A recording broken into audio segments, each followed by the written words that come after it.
Բարև ձեզ, այսօր Fast Info-ի հյուրը դեմոկրատական այլընտրանք կուսակցության նախագահ Սուրեն Սուրենյանցն է։ Բարև ձեզ, պարոն Սուրենյանց, շնորհակալ եմ հրավերն ընդունելու համար։ Պարոն Սուրենյանց, քաղաքական իշխանությունը այս օրերին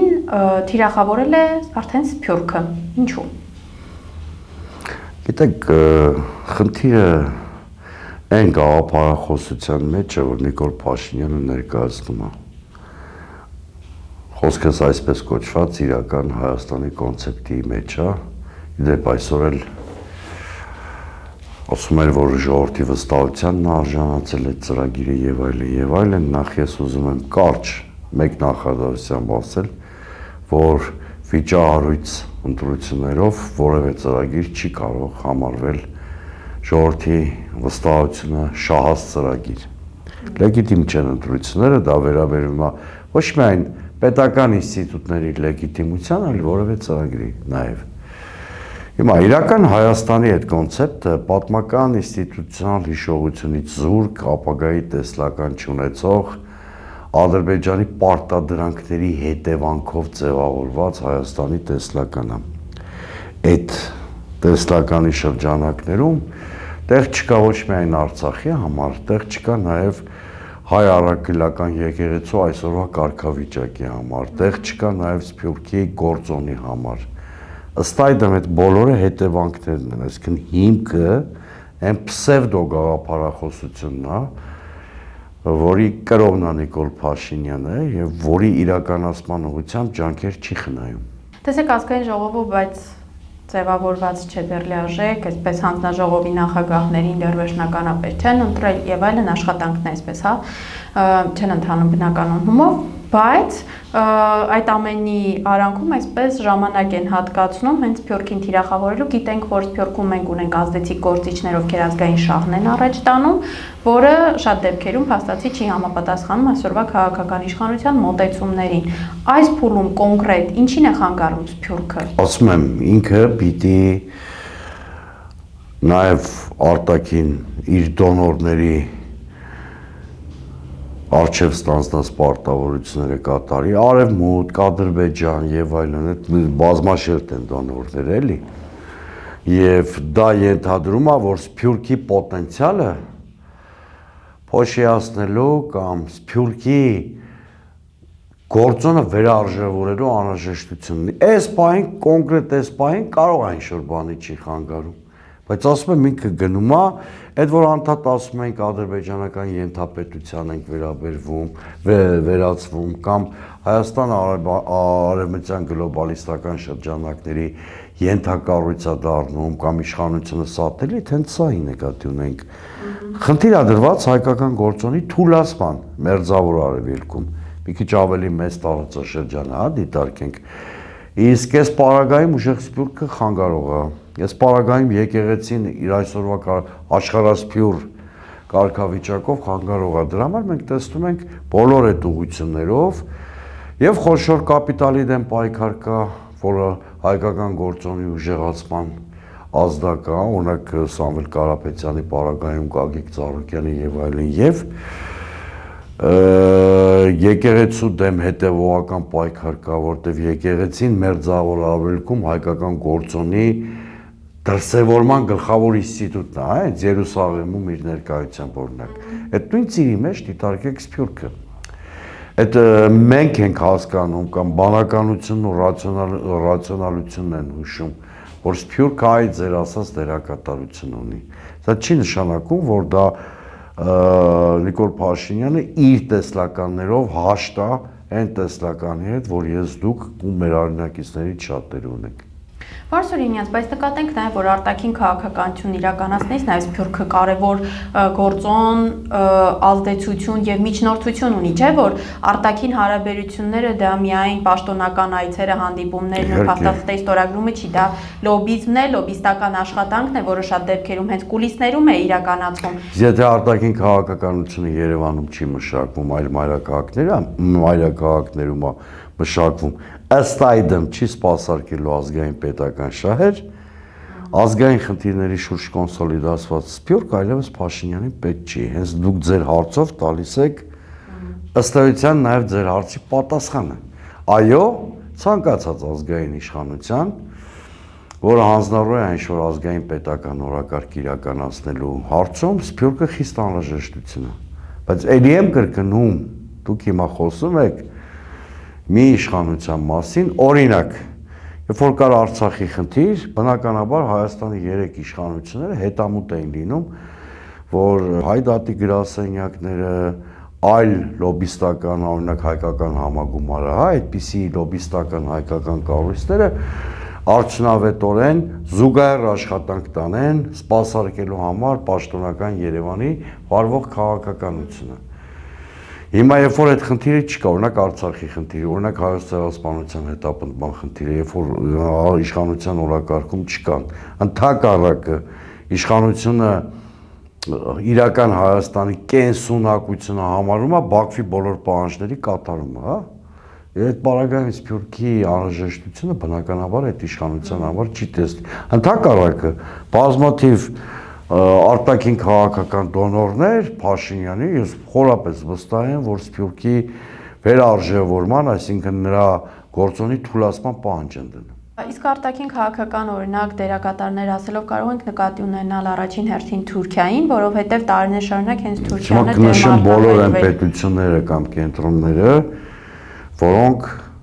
Նիկոլ Փաշինյանի արտաքին քաղաքական դոնորներն են կամ եթե կուզեք պատրոններ են, նույնիսկ Ադրբեջան, Թուրքիա, Միացյալ Նահանգներ,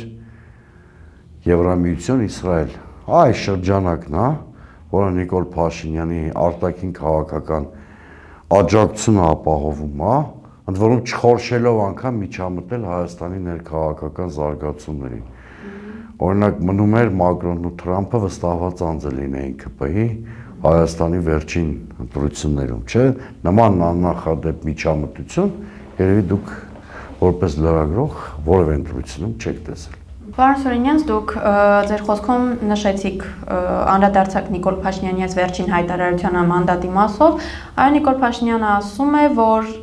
արտահերտ ընտրություններով ժողովրդին են մանդատ է տվել, իսկ հիմա արդեն վերահաստատել է իրական Հայաստանի, այսպես ասած, գաղափարախոսությունը ժողովուրդը ընդունում է եւ փաստորեն իրեն մանդատ տալով դա վերահաստատվում է։ Արձանագրենք, որ 50+1 ձայն Նիկոլ Փաշինյանը չուներ, այո 49%-ով հիմա մեծամասնություն է կազմում, բայց ամեն դեպքում սա համարվում է լեգիտիմ մանդատ ողջ երկրի պետության եւ պետականության գաղափարախոսություն փոխելու համար։ Որ ընտրությունները կամ լեգիտիմ լինում են կամ չեն լինում։ Տոկոսների մեջ հիմա չեմ էլ մտնելու, որտեղ ընտրությունները իրենք լեգիտիմ չեն։ Եթե այլ պատճառներ չլինեն, միայն Բարգավաճ Հայաստան կուսակցության հետ տեղի ունեցածը, երբ որ քինախնդիր կմահաճույքով որոշվեց մի ամբողջ կուսակցության, որը իրականում հաղթահարել էր անցողիկության շեմը, ուղղակի վերցնել եւ դուրս դնել։ Այստեղ Սուրեն Սուրենյանցի խնդիրը չի կամ Գագիկ Ծառուկյանի, որոնք կարող են մանդատ ունենալ եւ հիմա չունեն։ Խնդիրն է նա, որ անտեսվել է Հայաստանի Հանրապետության մոտ 6,000 քաղաքացու կամ արտահայտություն եւ փոխվել է ազգային ժողովի խճանկարը։ Այս օրինակ ԿՊ-ն չէր կարող եւ չպետք է ունենար 60% ներկայություն, բայց հիմա ունի։ Դա շատ էական բան է, որովհետև եթե 3/5-ը չէր ունենում, դա չէր կարողանում միայնակ սահմանադրական օրենքներ ընդունել, չէր կարողանում դրանցում փոփոխություն կատարել, մի շարք բարձրաստիճան պաշտոնյաների, օրինակ գլխավոր դատախազ, ԿՀ նախագահ եւ այլն, չէր կարողանում նշանակել։ Սա շատ էական ազգային ժողովի խճանկարի վրա գործուն ազդեցություն ունեցող Հայաստանի երրորդ հանրապետության էլեկտորալ պատմության մեջ աննախադեպ ընտրախախտում է, որը ստվերում է լեգիտիմության։ Հետևաբար այդ ստվերված լեգիտիմության պայմաններում 49-ը գրվել թե 50 քանի, այնքան էլ էական չի, հավատացեք, սա մեկ։ Երկրորդը ժողովրդավարական պետությունները պաշտոնական գաղափարախոսություն չեն ունենում։ Դա տոտալիտար կամ կրոնապետություններին է բնորոշ նման բաներ, կամ տոտալիտար, ավտորիտար երկրներին, որովհետև եթե մեկ գաղափարախոսություն, ստացվում է մնացած բոլոր կուսակցությունները պետք է արգելվեն, որովհետև Ինչ ունեն կուսակցությունները, տեսլականներ, գաղափարախոսություններ, որոնց մրցակցության դաշտում էլ ձևավորվում է իշխանություն եւ ընդդիմություն։ Բայց երբեք ընդդիմության գաղափարախոսությունը չի մարգինալացվում, որտեղ կա պաշտոնական գաղափարախոսություն, չէ՞։ Ամբողջ աշխարհում, դուք գիտեք, ամբողջ աշխարհում պետական, պաշտոնական գաղափարախոսության մասին, երբ որ խոսում ենք, դրանք տոտալիտար, ավտորիտար երկրներ են կամ կրոնապետություններ են, ժողովրդավարական երկրներում նման բան չկա։ Գաղափարախոսությունների ծրագրերի պայքար է այնտեղ։ Հետևաբար Նիկոլ Փաշինյանը այսօր անկախ իր գաղափարախոսության որակից, բովանդակությունից, ռացիոնալությունից, պետական կամ հակապետական լինելուց, այսօր պաշտոնապես խոստովանել է, որ Հայաստանը ավտորիտար երկիր է։ Չի կարող իշխող կուսակցության գաղափարախոսությունը համարվել պաշտոնական գաղափարախոսություն, որովհետև սահմանադրությունը գերակա է համարում ընտրական ինստիտուտները եւ ենթադրելու է իշխանության փոփոխելիությունը դեմոկրատիայի գլխավոր հատկանիշներից մեկն է։ Հետևաբար գործ ունենք ավտորիտարիզմի ինստիտուցիոնալ ամրապնդման փորձի հետ։ Էլի եմ ասում, նույնիսկ իրական Հայաստանի գաղափարախոսությունը հիմա ես չեմ էլ քննարկում։ Ես առայժմ խոսում եմ մոտեցման, փիլիսոփայության, մեկնության մասին։ Պարոն Սուրենյան, իսկ կարող ենք արձանագրել, որ իր այս հայտարարությամբ Նիկոլ Փաշինյանը բարարթող էր նախապատրաստում, որպեսզի հետագայում այսպես մեղքը ժողովրդի վրա գցի, ասի թե ժողովուրդն էր այդպես ուզում, ինքն է մանդատը տվել։ Գիտեք, ինքը ամեն ինչ անելու է, որպեսզի իր տեսլականները իրական Հայաստանի հետ պսևդո գաղափարախոսությունը այդ շրջանակներում նոր սահմանադրության ընդունումը, չեն բացառում անկախության հռչակագրի չեղարկումը եւ դրան փոխարինող ինչ-որ փաստաթղթի ընդունումը իրականություն դառնում։ Ամեն ինչ անելու է, եւ այդ ճանապարհին կանգ չի առնելու անգամ կամպրոմատներով, ճնշումներով, տարբեր ձևերով 5-6 մանդատ փորձելու անդիմությունից խլել եւ այլն, դե ուրիշ ճանապարհով դա հնարավոր չի։ Չստացվելու պարագայում, այո, նա հայ ժողովրդին է պատասխանատու կարգելու։ Երկու պարագայում էլ։ Տեսեք, հիմա ասում անում են, որովհետև ժողովրդն է մանդատ տվել, հանկարծ եթե չստացվի, օրինակ սահմանադրական հանրակրվեն տապալվի կամ խորհրդանով չկարողանա սահմանադրության այդ նախագիծը ընդունել տալը, իհարկե ասելու է ժողովուրդը կամ ընդդիմությունն են պատասխանատու, հեսա ձեր պատճառով պատերազմը լինելու, արդեն այս պրիոմինքը օգտագործեց այդ 700 ինչ-որ քանակի հազար ձայները ստանալու պարագայում, հիշում եք, ասում էր, եթե ինձ սահմանադրական մեծամասնությամբ չօժտենք, սեպտեմբերին պատերազմ է լինելու, բայց հիմա հարց չեն օժտել քեզ սահմանադրական մեծամասնությամբ, ինչու չկա պատերազմը։ Կամ իհարկե կարող ասել, ես համոզեցի, խոսեցի, այ հիմա այս բաները, որ ընդունենք պատերազմը այդպես քչեզոքանա, բայց այո, եթե նկատել եք բոլոր հարցերում այնք է այդպես։ ԵՄԵԱՏՄ հարցում էլի հանրակրվեի մեխանիզմ, իհարկե սահմանադրությունը դա նախատեսում է, բայց որ հիմա հարցնեք, ի վերջո դու որպես քաղաքական ուժի կամ իշխանության ղեկավար Նիկոլ Փաշինյան, ինչպիսի կարծիք ունես ԵՏՄ դիլեմայի հետ կապված, ինքը մի հատ փիլիսոփայական ճառ է ասելու, որ մենք գնում ենք դեպի Եվրամիություն, բայց ԵԱՏՄ-ն էլ է մեր առաջնորդությունը, եթե փրփուրը մաքրենք այդ պատասխանից, դուք կհայտնաբերեք, որ ինքը հստակ պատասխան այդ դիլեմային չի տվել։ Շատ լավ, պարոն Սուրենյան, բայց այս պարագայում օրինակ Նիկոլ Փաշինյանը ինչու ժողովրդից չի հարցնում արտաքին քաղաքական կուրսի փոփոխության մասով կարծիք կամ ցեղասպանության ճանաչման մասով եւ այսպես լղոզված արտահայտություններ է անում, թե դա պատմաբանների խնդիրն է, հասկանանք, որ ցեղասպանության ճանաչումը դա քաղաքական պատասխանատվության հարց է, այստեղ խոսքը տարածքներ հետ բերելու մասին չէ։ Տեսեք, ցեղասպանության արտաքին քաղաքականության առաջնահերթություն դարձնել չդարձնելու հարցում կարող է ժողովրդի կարծիք չհարցնել, որովհետև սահմանադրությունը նրան չի կաշկանդում այդ հարցում։ Վերջ ասում այս ունեմ ծրագիր, այդ ծրագրով մասնակցել եմ ընտրությունների, հիմա իշխանություն եմ եւ իրականացնում եմ իմ ծրագիրը։ ԵՏՄ հարցում պարտավոր է հարցնել ժողովրդի կարծիքը համաձայն սահմանադրության։ Իշխանությունը պարտավոր է ասել այ ենթադրենք ԵԱՏՄ-ից դուրս են գալի, գնում են ԵՄ։ Տնտեսական ռիսկերը էս են։ Հնարավոր բոնուսները էս են։ ԵՄ-ում արդյոք մեզ սպասում են, թե չեն սպասում, հա, հասկանում եք։ Ասում եք ինչու հիմա չի հարցնում։ Իսկ դες թվում է այլընտրանք ունի, հապաղում հանրակրվե անցկացնի կամ այլընտրանքի մասին հստակ պատկերացում ունի, բացարձակապես։ Իրան դրթել են փոխել երկրի ստրատեգիական կուրսը, իսկ ռուսական ուղեցրից երկիրը դուրս բերել։ Դիմացը որևէ լուրջ երաշխիքներ չտալով։ Այս տուրբուլենտության մեջ էլ ինքը կատարում է այդ արկածախնդիր քայլերը, իսկ ինչը հանի հանրակրվեի, մեկ ինքը շատ անկեղծ է։ Իսկապես ինչ հարց անի հանրակրվեի, երբ որ ԵԱՏՄ-ից դուրս գալուց բացի այդ ճանապարհային քարտեզի երկրորդ, երրորդ կետեր չկան, որտեղ մեզ ԵՄ-ում չեն սպասում, Հայաստանը չունի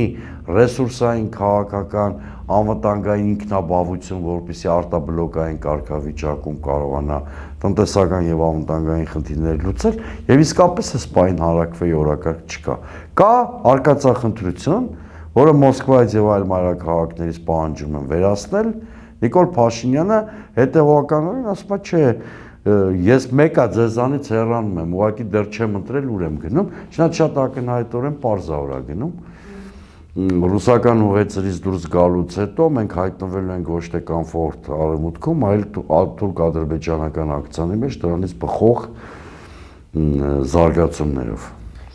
Օդում կախված այսպես սպասում կա, որ այս խորհրդարանը երկար կյանք չի ունենալու, 1-1.5 տարուց լինելու են նոր արտահերթ խորհրդարանական ընտրություններ եւ տպավորությունը, թե այս խորհրդարանը ինչ-որ անցումային է, այսպես թե այնպես իշխանափոխություն է լինելու ձեր դիտարկմամբ, այս կարծիքները որքանով են համապատասխանում իրականության, արդյոք դա իրատեսական է եւ ինչու է այս սպասումը ձևավորվել։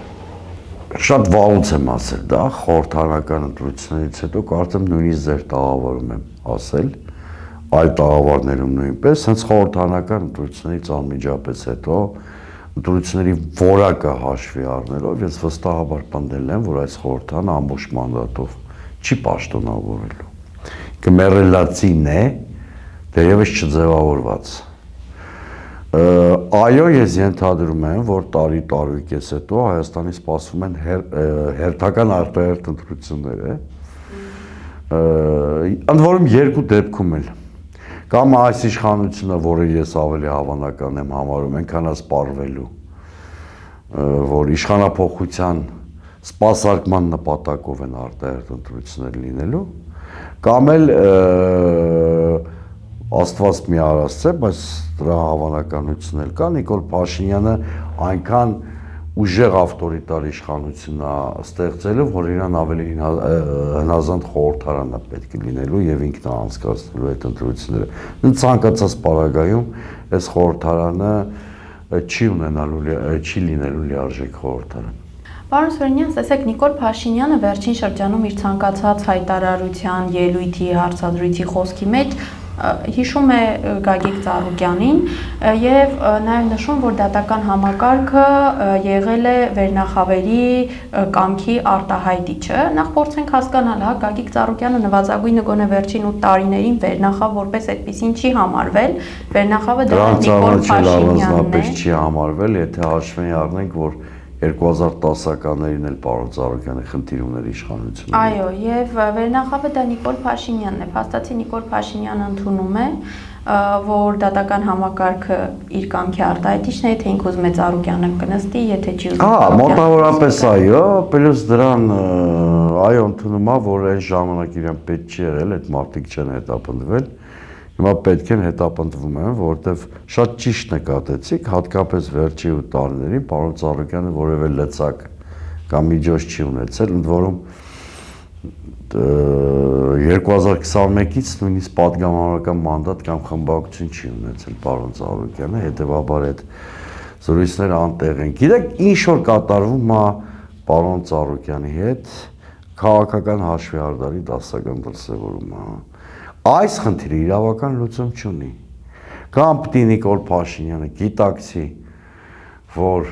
այսքան արտաքին մարտահրավերների ծիրում երկրին պետքա հանրային համերաշխություն այս խնդիրները լուծելու համար եւ դադար տալ ռեպրեսիաներին ու դրա հետևանքներին, եւ այս անամոթ քրեական գործերը կարճվեն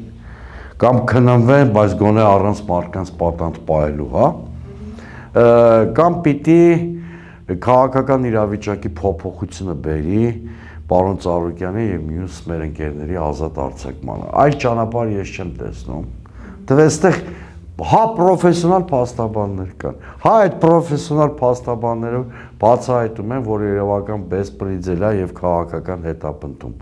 Բայց եթե դատարանները, իրավապահ մարմինները պատժիչ գործիք են վերածված, ինչքան ուզում ես պրոֆեսիոնալ փաստաբաններ ունեցի, ինչքան ուզում ես նրանք թող բացահայտումներ անեն, դրանք կիրառական նշանակություն քրեական գործի ընթացքի վրա չունեն։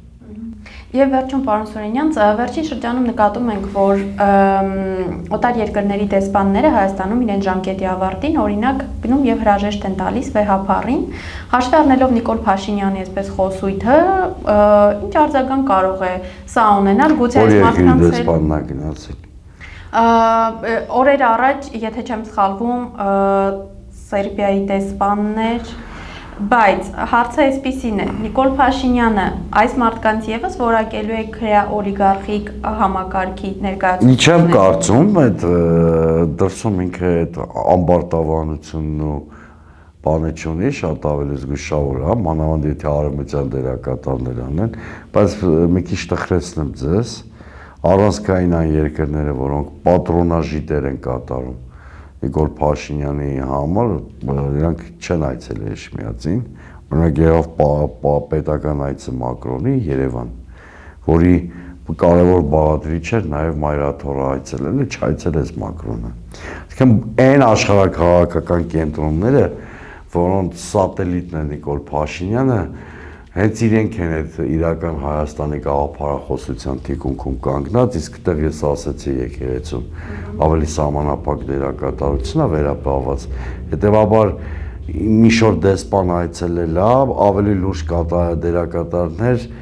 ձեռնպահ կմնան նման քայլերից վստահ եղեք։ Շատ լավ, շնորհակալ եմ Ես եմ արտահայտության համար։ շնորհակալ։ Այսօր իմ հյուրը Դեմոկրատական այլընտրանք կուսակցության նախագահ Սուրեն Սուրենյանցն էր։ Fast-Info-ի հաղորդումներին արագ հասանելիություն ունենալու համար կարող եք բաժանորդագրվել YouTube-յան մեր ալիքին։ Համախմբենք եւ փրկենք հայրենիքը ներքին ու արտաքին թշնամուց։ Մինչ նոր հանդիպում։